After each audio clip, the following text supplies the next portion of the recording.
Linda McMahon outlines plans to dismantle Department of Education, faces WWE taunts at lively confirmation hearing. She came ready to throw down.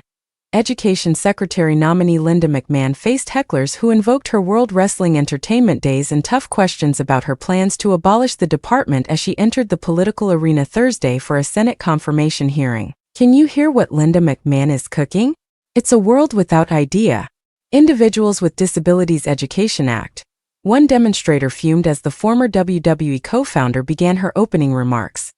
That was a reference to Dwayne "The Rock" Johnson's catchphrase during his WWE run, when he'd ask audiences, "Can you smell what The Rock is cooking?" Capitol Police was forced to yank that disruptor out of the room. McMahon, 76, who previously led the Small Business Administration during the first Trump administration, has called for shifting idea under the Department of Health and Human Services amid her goal of eliminating the Department of Education.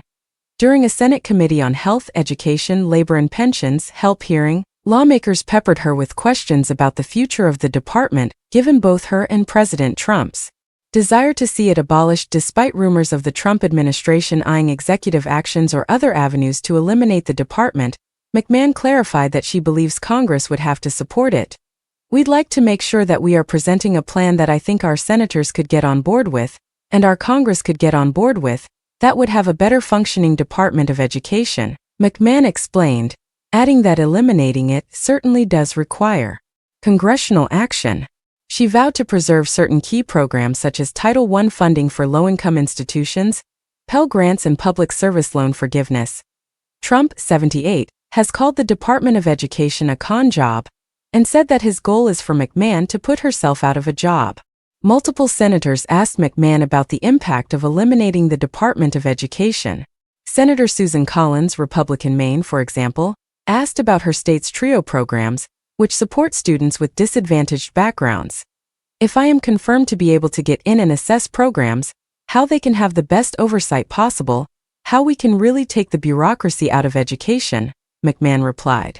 Looming large over the hearing were the steps that Trump and Department of Government Efficiency, Doge boss Elon Musk, have already taken to pare down the Department of Education. Doge has outlined at least $1 billion worth of supposed cuts to the department already, and scores of employees have been terminated. This includes about $900 million in clawback to the department's office that measures student progress across the country. McMahon downplayed Doge's involvement as merely an audit and suggested that under her watch, "We will certainly expend those dollars that Congress has passed." She also pledged to comply with Trump's executive orders intended to protect women's sports from transgender competitors, crack down on anti-Semitism across campuses, and scrap diversity, equity and inclusion (DEI) programs. Senior Chris Murphy, Democrat, Connecticut, harped on the DEI executive orders and grilled McMahon about whether they would preclude schools from teaching African American history and celebrating Martin Luther King Jr. "I'm not quite certain," McMahon admitted when pressed about the limits of the DEI rules. "I'd like to look into it further."